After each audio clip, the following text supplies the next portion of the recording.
सास बहू वाला जो मसला है वो इतना ज़्यादा नॉर्मलाइज कर दिया गया है इस देश में कि एक जॉनरा बन गया है सीरियल्स का कई दशकों से, जिसमें सास बहू के झगड़े दिखाते हैं और घर पे बैठ के रियल लाइफ की सास बहुएं उन्हीं झगड़ों को देखती हैं और सीखती हैं और फिर झगड़ा करती हैं घर में। इसको मजाक समझा जाता है, वाह सास बहू, हाँ नॉर्मल, हाँ ठीक है।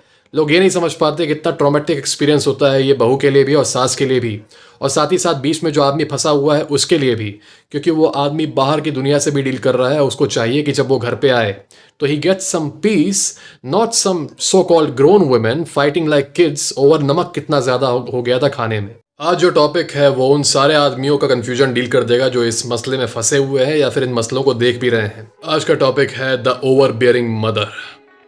Sometimes I think about myself. I wish I was somewhere else, far from my fear, anxiety, far from my weakness. I could be gone, but I'm just afraid. जब तुम इन झगड़ों को देख रहे थे या तो टीवी में या तो अभी रियल लाइफ में या तो तुम्हारे ही साथ ये झगड़ा हो रहा था अगर, तो तुमने ये चीज़ नोटिस किया होगा कि अक्सर सास के मुंह से ऐसी बातें निकलती हैं कि ये 2 दिन की आई हुई लड़की ये मेरे बच्चे को मुझसे ले गई, ये 2 दिन की आई हुई लड़की मेरे बेटे को मुझसे छीन गई। ये जब बोलती है ना तो ये इतना नॉर्मलाइज हो चुका है कि लोग इसे नोटिस नहीं करते कि इसका मतलब क्या है। जब थोड़ा सा तुम ध्यान से इस चीज़ को सुनोगे तो तुम ये रियलाइज़ करोगे कि ये it seems as if the mother, मतलब सास जो है, उसने किसी टाइप का कंट्रोल किया हुआ था अपने बेटे पे, एक तरह का कुछ एक कैप्चर्ड एक ट्रैप टाइप का लगाया हुआ था, और वो बेटा अब उस चीज़ से एस्केप कर रहा है because of a new woman जो कि उसकी वाइफ है। अपनी वाइफ के तरफ अट्रैक्ट होके उससे प्यार करके, सोचो so crazy right, loving his own wife, और अपनी वाइफ के साथ ज़्यादा टाइम स्पेंड कर रहा है या फिर झगड़े में थोड़ा बहुत अपनी वाइफ का सपोर्ट भी कर दे रहा है। तो उसे ये सीम हो रहा है कि मतलब जो लड़का है वो मेरे कंट्रोल से बाहर जा रहा है, अब वो किसी और के पास जा रहा है। How dare he be independent. खैर, हम लोग इस चीज़ को समझते हैं कि ऐसा होता क्यों है, और जब तुम ये समझ जाओगे इस वीडियो को तो ये सास बहू और बाकी सारी जो दिक्कतें हैं और जो ममाज बॉय सिंड्रोम है इसे भी समझ जाओगे कि वाई इट हैपन्स। देखो, हमारे समाज में कई सारे टॉक्सिक लोग हैं। उन्हीं टॉक्सिक कैटेगरी में कुछ महिलाएं होती हैं जिनको कहते हैं डिवाउरिंग मदर्स। ये कैसे क्रिएट होती हैं? इमेजिन करो, एक कपल है, एक हस्बैंड एक वाइफ, जिसमें हस्बैंड जो है वो या तो एग्जिस्ट नहीं करता, मतलब छोड़ के चला गया वाइफ को, है ना, और या तो अगर है भी तो काफ़ी वीक है, इतना वीक है कि मतलब वो ना तक बोलना उसे नहीं आता, वो अपने लिए खड़ा नहीं हो सकता, उसकी स्पाइन नहीं है, वो डरपोक टाइप का है। और जो वाइफ है वो थोड़ी मैनिपुलेटिव और डोमिनेंट टाइप की है। जो ये डायनामिक होता है ये ओरिजिन होता है एक ओवर बियरिंग या फिर डिवावरिंग मदर आर्केटाइप का। ठीक है, ऐसे में होता यह है कि ऑब्वियसली जब आदमी वीक है, तो आदमी वीक हो या नॉन एग्जिस्टेंट हो, बात सेम है। आदमी जब वीक है तो ऑफ कोर्स उस आदमी को रिजेंट करेगी उसकी वाइफ और उससे डिसगस्टेड होगी, अट्रैक्टेड तो नहीं होगी, ना ही उसके ऊपर वो इमोशनली डिपेंड होगी। इस कपल का जब बच्चा होता है, याद रखो मैं बच्चे की बात कर रहा हूँ, मेल की बात कर रहा हूँ, जब इनका बेटा होता है ना, तो अब इसकी जो माँ है उसको एक नीड तो है इमोशनल डिपेंडेंस की, राइट। इमोशनल डिपेंडेंस के लिए, क्योंकि ये अपने हस्बैंड पे नहीं डिपेंड हो सकती है क्योंकि हस्बैंड वीक है, तो वो अपने हस्बैंड को इस चीज़ में रिप्लेस करके अपने बेटे को बैठा देती है। ठीक है, इस इमोशनल डिपेंडेंस वाले डायनामिक में। और फिर ये वो बच्चा जो कि काफ़ी छोटा है उससे एक अजीब टाइप का इमोशनली डिपेंडेंट डायनामिक बना लेती है। बताता हूँ कैसे। नंबर 1, जब इसका बच्चा इसकी बात मानता रहता है, इसको एकदम जी हजूरी करता रहता है और हमेशा गुलामी करता रहता है, और यहाँ मैं बच्चा बोल रहा हूँ, बच्चा 3-4 साल का 5 साल का बच्चा, जब तक इसकी गुलामी करता रहता है तब तक ये उस बच्चे को बहुत प्यार करती है, बहुत इससे खुश रहती है, बहुत इसको सपोर्ट करती है। लेकिन जहाँ इसका बच्चा एक बार भी उसे ना बोल देता है ना, या किसी चीज़ से मना कर देता है, तो ये उसे समझाने की जगह पता है क्या करती है, ये उससे बात करना बंद कर देती है, तुरंत कट ऑफ कर देती है कम्युनिकेशन। ऐसा एक पैरेलल देखते होगे साइलेंट ट्रीटमेंट के बारे में मैंने बात की थी, हॉट एंड कोल्ड रिलेशनशिप में होता है ना, वही मैनिपुलेशन टैक्टिक्स ये एक बच्चे पे ट्राई करती है। ठीक है, अब जब ये उससे बात करना बंद कर देती है तो बच्चा रोता है, ऑफ कोर्स वो बहुत अटैच्ड है, तो रोता है, गिड़गिड़ाता है, हाथ जोड़ता है, तब भी वो सुनती नहीं, वो मानती नहीं, वो एक टाइम स्पैन के लिए उससे नहीं ही बात करती है। जब वो बच्चा काफ़ी ज़्यादा इमोशनली ब्रेक हो जाता है गिड़गिड़ा गिड़गिड़ा के, तब वो धीरे से उसके पास फिर आती है, उसे गले लगाती है और फिर धीरे से पूछती है कि बता, अब तो नहीं ना करेगा ऐसा, अब तो नहीं ना करेगा ऐसा, अब तो बात मानेगा ना। और बच्चा डर के मारे उस मान जाता है कि हाँ, अब से मैं मानूंगा, क्योंकि उस ट्रॉमेटिक एक्सपीरियंस को वो दोबारा नहीं झेलना चाहता कि जिस माँ पे वो इतना ज़्यादा डिपेंडेंट है वो उससे बात करना बंद कर दे। ठीक है, वो इस चीज़ को दोबारा नहीं झेलना चाहता। इसको कहते हैं ऑपरेंट कंडीशनिंग। ठीक है, ये एक मैनिपुलेशन टेक्निक है जिसमें अगर तुम चाहते हो कि तुम्हारे साथ वाला आदमी तुम्हारी बात माने तो तुम अपने रिएक्शन के बेसिस पे उसे कंडीशन करते हो। अगर वो तुम्हारी बात मानता है तो उसे अच्छा रिएक्शन देते हो, रिवॉर्ड देते हो, और अगर वो तुम्हारी बात नहीं मानता तो उससे तुम या तो कट ऑफ कर लेते हो या तो किसी और वे में उससे पनिश करते हो। ये चीज़ पेट्स के साथ तुम बहुत देखोगे। अपने कुत्ते को अगर ट्रेन कर रहे हो तो जब तुम बोलते हो कि सिट और वो बैठ जाता है तो तुम उसे एक ट्रीट देते हो ना, रिवॉर्ड देते हो, तो कुत्ता इस चीज़ को उस चीज़ से रिलेट कर लेता है कि अच्छा, ये बोलेगा सिट, मैं बैठूंगा तो ये मुझे ट्रीट देगा, इसलिए I should sit whenever he says sit, ताकि मुझे ट्रीट मिले। ऐसे ही नेगेटिव ऑपरेंट कंडीशनिंग होती है इस बच्चे के केस में। इसकी माँ इसको कंडीशन कर देती है कि जब भी वो डिसोबे करेगा, जब भी वो बात नहीं मानेगा, जब भी वो ना बोलेगा, ये उससे बात करना बंद कर देगी।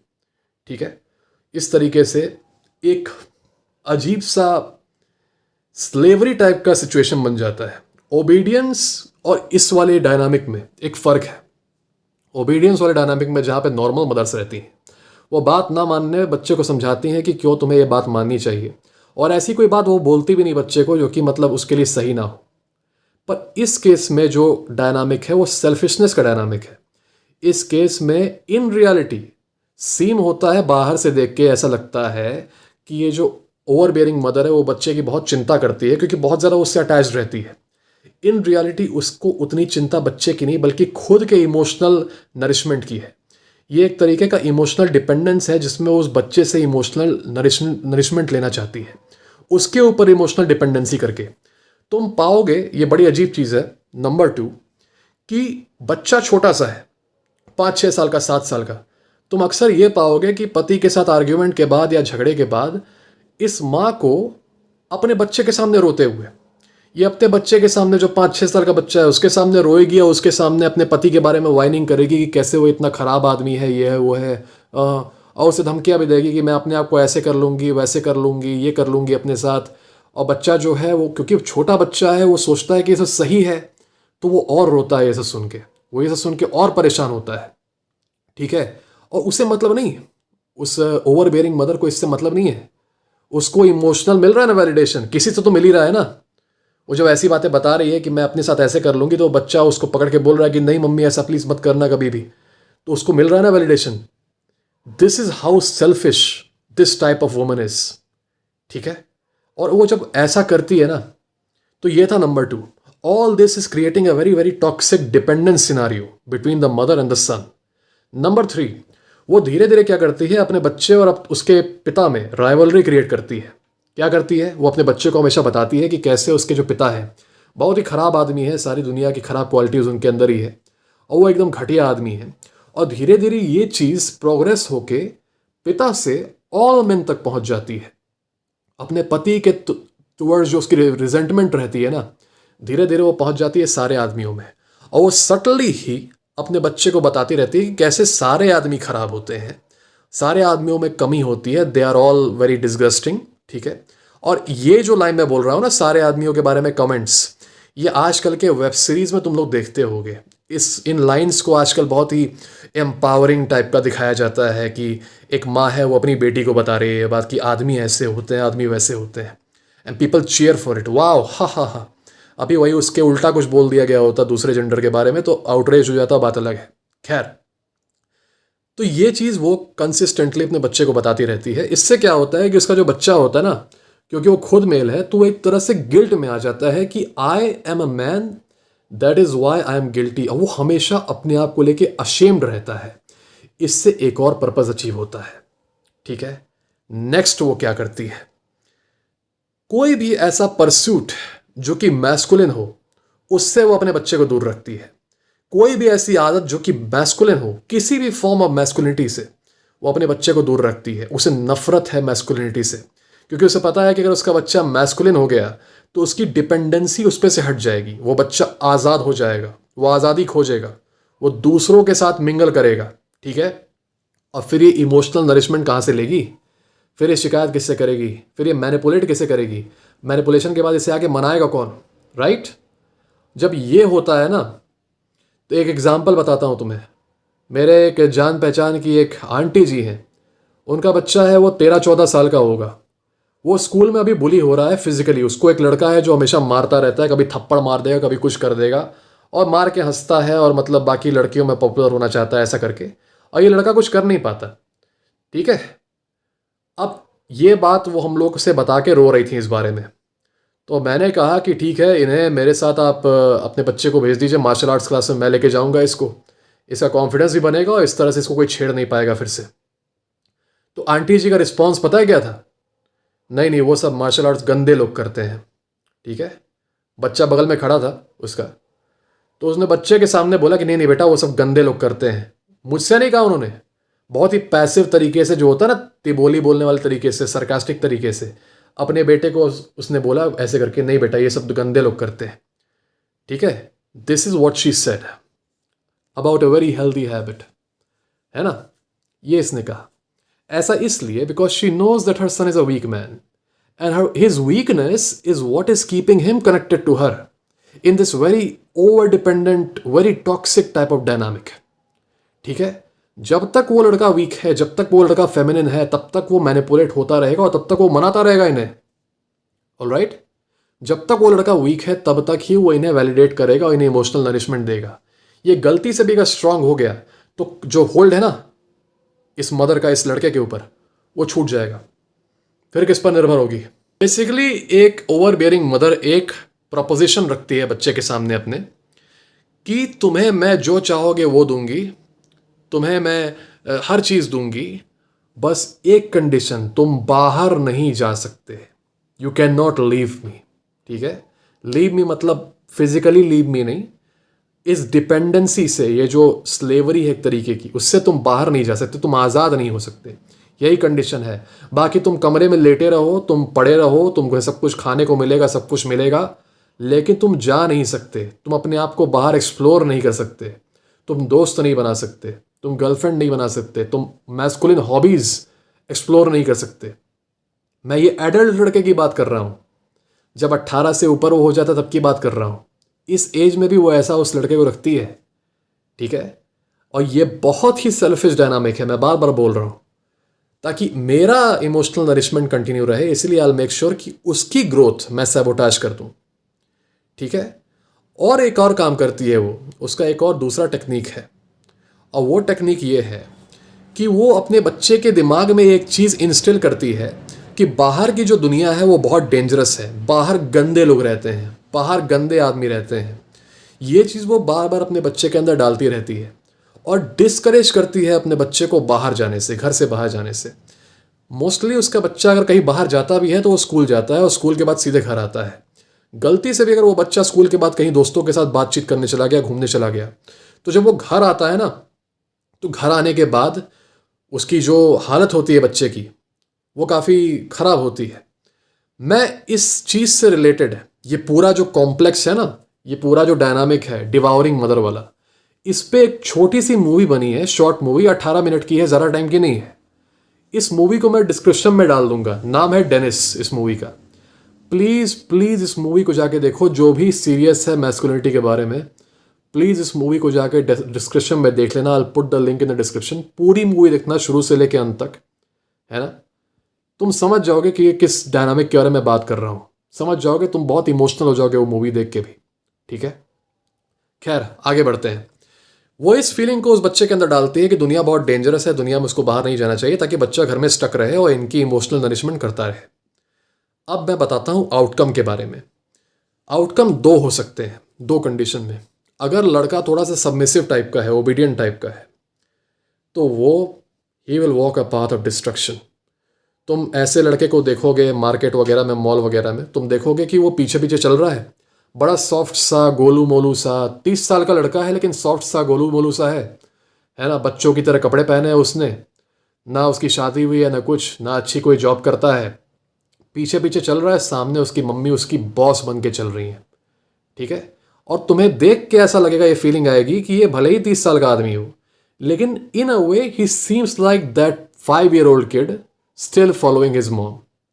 ठीक है, ऐसे ही आदमी को लड़कियां कहती हैं ममाज बॉय। खैर लड़कियां तो उन सब आदमियों को ममाज बॉय बोल देती हैं जो कभी कभी अपनी मम्मी की बात सुन लेते हैं, पर in all senses mama's boy ऐसे आदमी को कहते हैं जो कि अपनी डिपेंडेंसी को स्वीकार कर लेता है, जो कि इस डायनामिक को स्वीकार कर लेता है। यह आदमी को देख के ये बहुत ही दयनीय स्थिति है, क्योंकि उस आदमी ने अपनी पूरी पर्सनल डेवलपमेंट जो थी वो स्किप कर दी।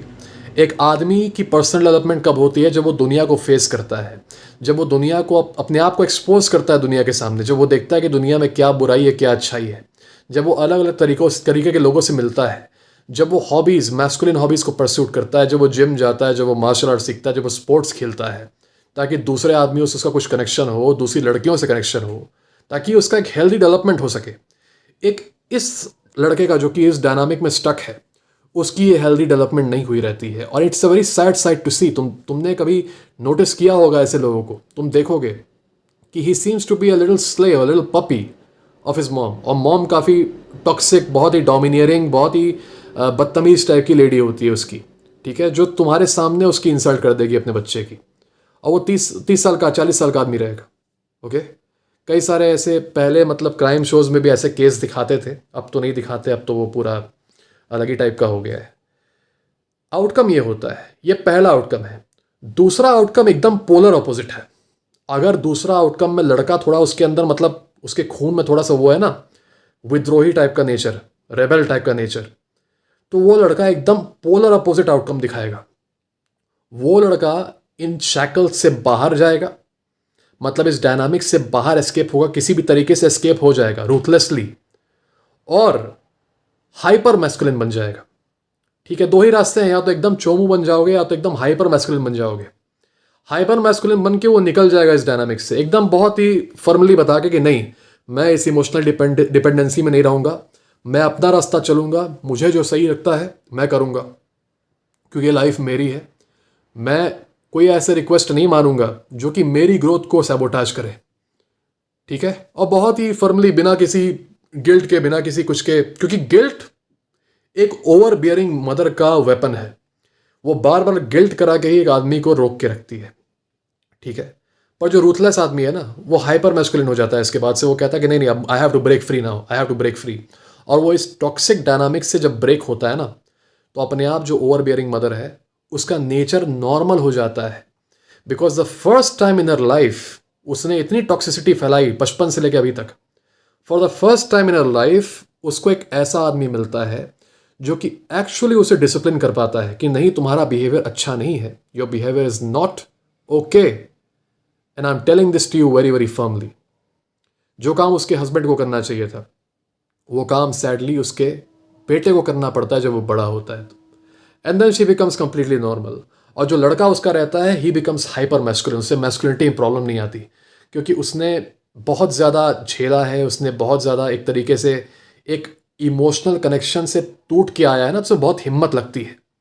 And that is why he turns to the other side, एकदम पोलर अपोजिट। एक साइड पे एक लड़का चोमू बन गया, और एक साइड पे दूसरा लड़का जो था एकदम मैस्कुलिन बन गया। इसी वजह से तुम पाओगे कि जब ऐसे चोमू की, जो चोमू था पहले कैटेगरी वाला, अब समाज की इज्जत बचानी है तो अरेंज मैरिज तो कराना पड़ेगा ना उसका, तो शादी तो करानी पड़ेगी। अब जब शादी होती है ना चोमू की, तो शादी होने के बाद से एक बड़ी अजीब चीज़ दिखती है जो कि काफ़ी प्रेडिक्टेबल है, कि जब जब वो लड़का, उसका बेटा, अपनी वाइफ की बात सुनता है या फिर अपनी वाइफ के साथ रहता है, अपनी वाइफ के साथ टाइम स्पेंड करता है, तो जो लड़के की माँ है उसको बहुत दिक्कत हो जाती है इस चीज़ से। और दूसरे जो बाई स्टैंडर्ड्स हैं उनको लगता है इतनी अजीब बात है कि यार, लड़का अपनी वाइफ के साथ टाइम नहीं स्पेंड करेगा तो किसके साथ करेगा, अपनी वाइफ को प्यार नहीं करेगा तो किससे करेगा। उनको ये काफ़ी कन्फ्यूजन होता है देख के कि इससे सास को प्रॉब्लम क्यों हो रही है। और फिर वो सास जब बन जाती है ना, तो ऐसी बातें बोलती है कि ये जो नई लड़की आई ये मेरे बेटे को मुझसे छीन के ले गई, और ये जो नई लड़की है ये छीन लिया इसने मेरे बेटे को, मेरा बेटा मेरे हाथ से चला गया, ये था वो था। ठीक है, और इन बातों से ही पता चल जाता है कि इसका इंटेंशन था कि इसका बेटा इनके हाथ में रहे, ठीक है, कंट्रोल में रहे, एक तरह से ट्रैप्ड रहे। और जब इनको दिख जाता है कि एक दूसरी लड़की की वजह से इनका बेटा एस्केप कर रहा है इस कंट्रोल को, तो शी गोज हे वायर, और तब होता है झगड़ा। ठीक है, तब झगड़ा होता है सासू माँ और बहू के बीच में इस चीज़ को लेके कि भाई तुम मेरे बेटे को चुरा क्यों रही हो मुझसे, है ना। और बेटा क्योंकि उसने ज़िंदगी भर आज तक वो कभी अपने लिए स्टैंड ही नहीं ले पाया, वो पिस जाता है इस बीच में, इस कॉन्फ्लिक्ट में। उसे ये पता रहता है कि अगर अपनी वो वाइफ का साइड लेगा तो माँ गिल्ट करेगी, और अगर माँ का साइड लेगा तो वाइफ गिल्ट करेगी, ठीक है। वो पिस जाता है, वो सैंडविच्ड हो जाता है इस तरीके से, उसे नहीं पता होता कि वो क्या करे, और वो चला जाता है बहुत ही सीवियर डिप्रेशन में, बहुत सारी प्रॉब्लम्स में। और बाद में जाके मतलब अगर वाइफ भी थोड़ी सी खतरनाक टाइप की है तो वाइफ और उसमें ट्रबल ला देती है, फेक केसेस वगैरह ला के, ठीक है। तो it turns into a complete disaster, it turns into a train rack of a family, है ना। इस पूरे टाइम में जो लड़के का पापा था, मैंने उसके बारे में बात ही नहीं की, क्योंकि ऐसे में उस लड़के के पापा का कुछ से ही नहीं रहता। तुम ऐसी फैमिलीज़ में देखोगे कि जो लड़का है उसको हमेशा तुम देखोगे एक तरह से he is being throne around like a puppet by the mother. उसकी मदर उसको एकदम पपेट की तरह यूज़ कर रही है, ए इधर ये कर वो कर, है ना। लड़के का कुछ वैसे भी पर्सनालिटी नहीं है। और जो पापा है लड़के के, वो तो एकदम कोने में कहीं बैकग्राउंड में बैठे हुए हैं। तुम उस घर में जाओगे तुमको पता ही नहीं चलेगा कि इस लड़के के पापा भी हैं वहाँ पे। फिर देखोगे वहाँ कहीं कोने में जाकर रूम में तो तुमको वहाँ पे उसके पापा दिखाई देंगे, ठीक है। This is how the dynamics is, and it is very very sad to see families like this. अगर कोई मेरा ऐसा सब्सक्राइबर है ऐसी सिचुएशन में जो कि ये वीडियो देख रहा है, तो trust me you can do it. तुम काफ़ी स्ट्रांग हो, तुम्हारे अंदर वो एबिलिटी है कि तुम जो अनजस्टिफाइड रिक्वेस्ट है you can stand up against them, ठीक है। ओबीडियंस और स्लेवरी में फ़र्क है। तुम्हारी भी अपनी लाइफ है, तुम्हारी भी अपनी सेल्फ रिस्पेक्ट है। तुमको भी जाके आगे एक फैमिली बनानी है, एक लाइफ बनानी है ना। ये बात सबको समझनी होगी। तुम किसी के हाथ में नहीं रह सकते, तुम किसी कंट्रोल में नहीं रह सकते, right. You are a man and you need to find your own way. अगर तुम ऐसी सिचुएशन में हो, you do not know what to do, ज़्यादा परेशान हो रहे हो, तो मेरे ईमेल मुझे कर दो। मेरे डिस्क्रिप्शन में ईमेल है, इंस्टाग्राम भी है, टेलीग्राम भी है, सब कुछ है। Contact me there.